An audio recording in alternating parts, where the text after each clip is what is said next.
अस्सलाम वालेकुम स्टूडेंट्स, कैसे हैं सब। उम्मीद करता हूँ सब खैरियत से होंगे जी। अब मैं नए टॉपिक के साथ नए क्वेश्चन के साथ आपकी खिदमत में आपका टीचर गुलाम अहमद सिद्दीकी हाज़िर है दोबारा से।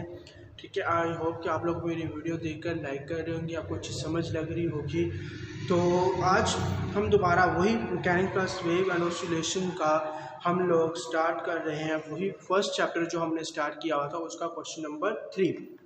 क्वेश्चन नंबर 3 के अंदर हमने क्या किया कि क्या करना है आज वो ये है कि what are spherical polar coordinates, how these are related with Cartesian coordinates.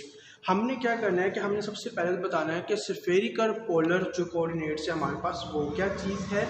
Then हमने ये बताना है कि spherical and Cartesian polar coordinates आपस में कैसे एक दूसरे के साथ इंटरकनेक्टेड है, कैसे एक दूसरे का वो कनेक्ट करते हैं, कैसे एक दूसरे के साथ वो रिलेटेड है, वो कैसे एक दूसरे के साथ जुड़े हुए हैं। तो उसके लिए आज हम थोड़ा सा आपको कॉन्शियस होना पड़ेगा और हमने बड़ा ध्यान के साथ आज काम करना है। सबसे पहले तो जो हमारे पास चीज़ है वो क्या है कि स्फेरिकल क्या चीज़ होती है। स्फेरिकल मतलब कि कोऑर्डिनेट सिस्टम के अंदर 3 डिमेंशन स्पेस होती है।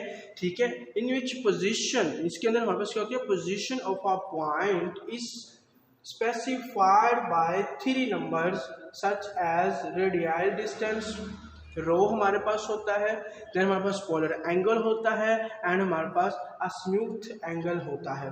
ठीक है, ये हमारे पास 3 चीज़ें होती हैं। यहाँ पे मैं लिख रहा हूँ स्फेरिकल। एक तो हमारे पास क्या है कि स्फेरिकल पोलर कोऑर्डिनेट सिस्टम के अंदर ये हमारे पास क्या होता है कि ये 3 डिमेंशनल होता है। स्फेरिकल, मैं यहाँ पे लिख रहा हूँ स्फेरिकल हमारे पास क्या होता है, 3 डिमेंशन होता है। क्या होता है, 3 डिमेंशनल।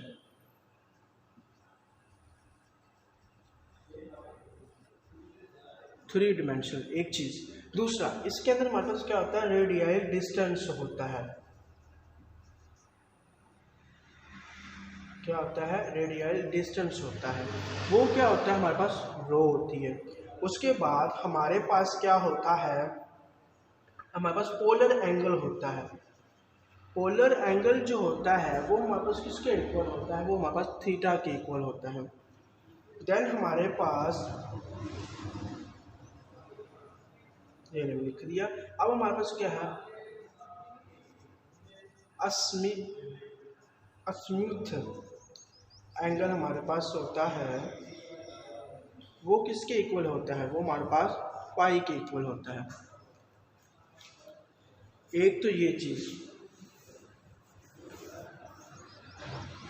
जी स्टूडेंट्स, ये था हमारे पास स्फेरिकल डेफिनेशन। आप बुक के ऊपर अच्छी तरह से वहाँ पे लिखी हुई है, आप पढ़ सकते हो, रीड आउट कर सकते हो, आपको इजीली समझ लग जाएगी। उसके अंदर कुछ ऐसा नहीं है, बस मैं आपको यहाँ पे बता रहा हूँ कि एक तो हमारे पास स्फेरिकल पोलर कोऑर्डिनेट सिस्टम जो होता है वो क्या होता है, एक तो वो 3 डिमेंशनल है। 3 डिमेंशनल का मतलब क्या है, जब स्फेरिकल कोऑर्डिनेट सिस्टम आया, कोऑर्डिनेट्स आया, इट्स मीन कि उसके अंदर क्या होंगे, कोऑर्डिनेट्स हमने क्या पढ़ा था, एक्स वाई जी 3 कोऑर्डिनेट्स। अब 3 डिमेंशंस की बात हुई तो इसका मतलब कितने इसके अंदर कोऑर्डिनेट सिस्टम बनेंगे, 3 बनेंगे, एक्स वाई एंड जी। मैंने यहाँ पे पिक्चर्स ऑलरेडी बना के रखी है ताकि हमारा टाइम बच सके और मैं आपको इसके में अच्छी तरह से समझा सकूँ, और ये बुक पे भी ऑलरेडी बनी हुई है।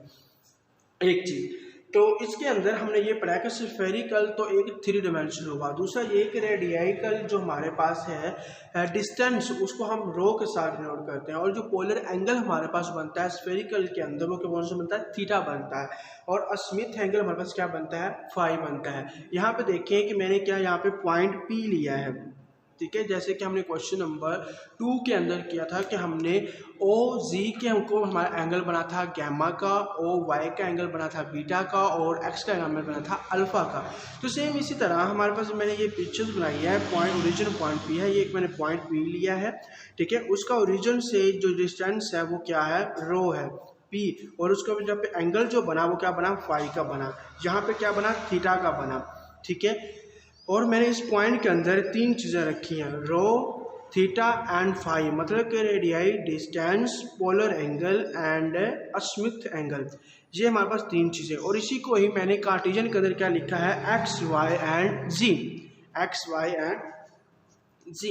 अब यहाँ पे क्या है, आप ध्यान से देखोगे तो ये देखें कि हमारे पास यहाँ पे एक एंगल बन रहा है, ठीक है। यहाँ पे क्या बनेगा, एंगल बनेगा। एंगल, अब एंगल क्या बनना है, किस लिहाज से बनना है, सबसे पहले तो आप ये देखो यहाँ पे हमारे पास क्या है, थीटा है। तो यहाँ पे हमारे पास जो एंगल बनेगा वो थोड़ा सा रिवर्स हो जाएगा, इसको हम एक्स एक्सिस बोल लेते हैं। अब ये जो है ये किसके पैरेलल आ रहा है हमारे पास, वाई एक्सिस के, तो ये हमारे पास क्या हो जाएगा, वाई हो जाएगा, ठीक है। और हम इसी तरह हमारे पास जो ये वाला है ये किसके है, जी के। तो यहाँ पे हमारे पास जो एंगल एक्स एक्सिस बनेगा, तो यहाँ पे हमारे पास एंगल कौन सा बन रहा है, फाई का बन रहा है। तो इट्स मीन कि हमारे पास क्या बनेगा कि रो साइन फाई बनेगी, ठीक है। अगर यहाँ पे आ जाए जी के ऊपर, तो जी इज इक्वल टू हमारे पास किसके हो जाएगा, रो कोस साई के, ठीक है। यहाँ पे हमारे पास ये किसके लॉन्ग चलेगा, फिर वाई एक्सिस के, तो यहाँ पे क्या होगा, रो साइन फाई के, ठीक है। इसी तरह आप लोग इस पे आ जाओ, यहाँ पे जो हमारे पास एंगल बनेगा क्या होगा, y is equal to rho sine phi and rho cos phi, ठीक है। तो इसको हम क्या करेंगे, ये था कोऑर्डिनेट सिस्टम का थोड़ा सा हिंट कि स्फेरिकल पोलर कोऑर्डिनेट सिस्टम जो होता है वो 3 डिमेंशनल होता है। रेडियल डिस्टेंस हम उसका रो के साथ डिनोट करते हैं, पोलर एंगल हमारे पास क्या होता है, थीटा बनता है, और स्मिथ एंगल जो बनता है वो क्या बनता है, साई बनता है, ठीक है। और ये मैंने एक डायग्राम बनाई जिसको हमने रिलेट करना है किसके साथ, कार्टेशियन कोऑर्डिनेट सिस्टम के साथ, ठीक है। तो अब हम अपने नेक्स्ट पार्ट की तरफ चलते हैं। तो हमने वहाँ पे क्या करना है, मैं ये रिमूव कर रहा हूँ,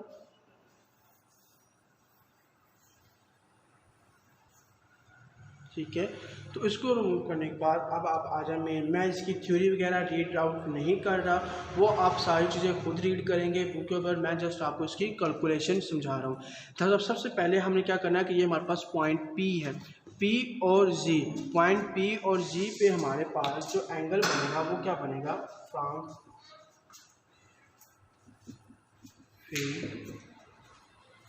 क्या है P टू G, क्या है PG, हमारे पास एंगल है किसके बन रहा है, रो साइन फाई, ठीक है। इसी तरह आप OG पे चले जाओ, OG पे क्या बन रहा है हमारे पास, रो कोस फाई। इस तरह फिर हमारे पास PG इज इक्वल टू क्या हो जाएगा, OQ, PG is equal to क्या हो जाएगा, OQ। हम यहाँ पे लिखेंगे as PG is equal to OQ। क्यों ये दोनों इक्वल हैं, PG एक ये और PQ, क्योंकि ये दोनों क्या है, जैसे कि पैरेलल है, जो पैरेलल है तो इट्स मीन कि दोनों क्या है, दूसरे के इक्वल है, एक चीज़। देन हम फिर लिख सकते हैं कि OQ जो है वो क्या हमारे पास बनेगा, OQ क्या बनेगा, OQ हमारे पास बनेगा रो साइन फाई, क्लियर। अब हमने क्या करना है कि now related OQ into components, हमने OQ को किसके अंदर करना है, कंपोनेंट्स के अंदर चेंज करना है। तो यहाँ तक आई होप कि आप लोगों को समझ लगी होगी। मैं ये रिमूव कर रहा हूँ और ये मैं चीज़ यहाँ पे लिख भी रहा हूँ कि OQ हमारे पास क्या बना था, OQ हमारे पास बना था रो साइन फाई के, ठीक है। हमने क्या करना है, अब रिजोल्व करना है, now resolve OQ into components, किसके अंदर, कंपोनेंट्स। अब यहाँ पे कंपोनेंट्स का वर्ड आ गया, जैसे कि हमने फर्स्ट जब क्वेश्चंस किया था वेक्टर, डायरेक्शन, यूनिट वेक्टर, उसके अंदर हमने पढ़ा था rectangular component of a vector, वे भी क्या आप लोगों को याद हो, हमने वो चीज़ पढ़ी थी। सेम उसी तरह हमने इसको क्या करना है, OQ को, यहाँ पे हमारे पास OQ है, इसको हमने कंपोनेंट्स लेने हैं और उसको हमने क्या करना है, रिजॉल्व करना है। कंपोनेंट्स क्या बनेंगे, सबसे पहले कंपोनेंट क्या बनेगा, X बनेगा, क्या बनेगा, X बनेगा, फिर कंपोनेंट क्या बनेगा, y बनेगा और दूसरा क्या बनेगा, z बनेगा।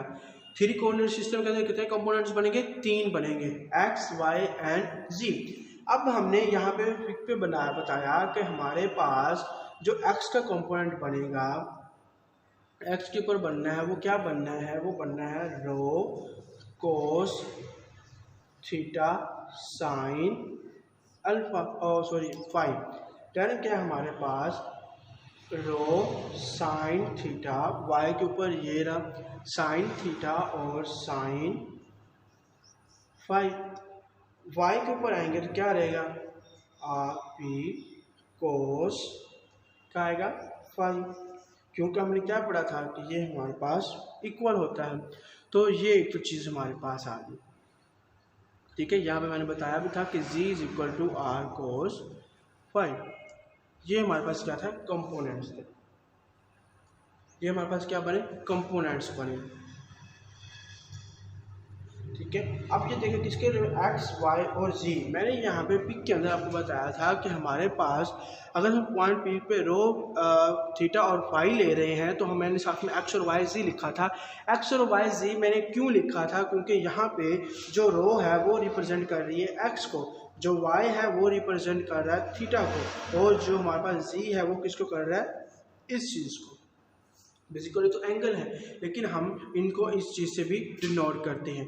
तो इसका मतलब हमारे पास, मैंने ये बताया कि ये हमारे पास जो सिस्टम है, ये वाला हमारे पास किसके है, स्फेरिकल कोऑर्डिनेट सिस्टम के अंदर, और ये वाला किसके अंदर है, कार्टेशियन के अंदर। तो अब ये देखें कि x, y, z आ गया, और ये हमारे पास सिस्टम कौन सा आया, रो फाई थीटा, तीन चीज़ें इसके अंदर है। ये किसके अंदर आया, हमारे पास स्फेरिकल पोलर कोऑर्डिनेट सिस्टम के अंदर। इट्स मीन कि हमारे पास कार्टेशियन और स्फेरिकल आपस में क्या है, इंटरकनेक्टेड है। ये इनका क्या है, रिलेशनशिप है between spherical and Cartesian polar coordinate system, ठीक है। या हम ये कह सकते हैं spherical polar coordinate system is relation between Cartesian coordinate system, ठीक है। आई होप कि ये आपको समझ लगी होगी अच्छी तरह से। अगर किसी पॉइंट की समझ नहीं लगी तो कमेंट बॉक्स में बताएं, इंशाल्लाह ताला जल्द से जल्द आपको उसका सलूशन जो है वो प्रोवाइड कर दिया जाएगा। और कोई भी इशू हो तो हमें याद रखिए, हम अब इंशाल्लाह ताला आपको जल्द से जल्द उसका सलूशन देंगे। तब तक के लिए अल्लाह हाफिज़, नेक्स्ट वीडियो के अंदर मिलते हैं इंशाल्लाह ताला।